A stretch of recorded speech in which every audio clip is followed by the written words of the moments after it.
Hello दोस्तों, नमस्कार दोस्तों, आपको हमारे YouTube चैनल पे स्वागत है। दोस्तों चलिए आज बात करेंगे भोजपुरी इंडस्ट्री के एक बेस्ट कलाकार अनीसा पांडे के बारे में। जी हाँ दोस्तों, आज भोजपुरी इंडस्ट्री में जितना भी वीडियो आ रहा है, सॉन्ग आ रहा है दोस्तों, उसमें 99% अनीसा पांडे ही नज़र आ रही है दोस्तों। और अनीसा पांडे भोजपुरी इंडस्ट्री में एक से एक बड़े सॉन्ग में डांसिंग करते नज़र आ जा रही हैं दोस्तों।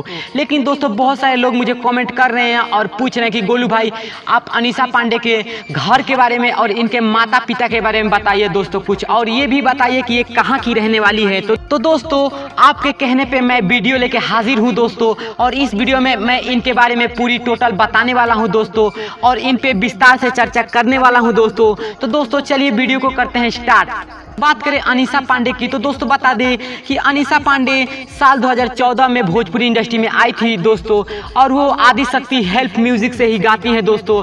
और उसी म्यूजिक से दोस्तों अनीसा पांडे का ऑडियो वीडियो रिलीज भी होता है दोस्तों, और वीडियो में डांसिंग करते नजर आ जाती हैं दोस्तों बता दें कि साल 2014 में जब अनीसा पांडे पहली बार पटना आई थी दोस्तों, तो अनीसा पांडे एक गायिका थी दोस्तों, सॉन्ग गाती थी दोस्तों, और भोजपुरी इंडस्ट्री में गाने देती थी दोस्तों। लेकिन दोस्तों आज भोजपुरी इंडस्ट्री में अनीसा पांडे को एक मॉडल डांसर के रूप में जाना जाता है दोस्तों। और दोस्तों कहते हैं कि भोजपुरी इंडस्ट्री में 3 ही ऐसे कलाकार हैं जिनके साथ कोई भी डांसर चमक सकता है दोस्तों, वो है दिनेश लाल यादव, खेसारी लाल और पवन सिंह। जी हाँ दोस्तों, यही अनीसा पांडे ने भी किया और खेसारी लाल का साथ पकड़ा दोस्तों। और आज 2014 के बाद से दोस्तों आज अनीसा पांडे भोजपुरी इंडस्ट्री के एक बेस्ट मॉडल डांसर हैं दोस्तों, और 99% दोस्तों इनका डांस सुना जाता है भोजपुरी इंडस्ट्री में और देखा जाता है दोस्तों चलिए बात करते हैं अनीसा पांडे के घर के बारे में दोस्तों। तो दोस्तों बता दें कि अनीसा पांडे का घर उत्तर प्रदेश के गाजीपुर में है दोस्तों, और ये उत्तर प्रदेश के गाजीपुर से बिलोंग करती है दोस्तों बता दें अनीसा पांडे के माता पिता के बारे में दोस्तों।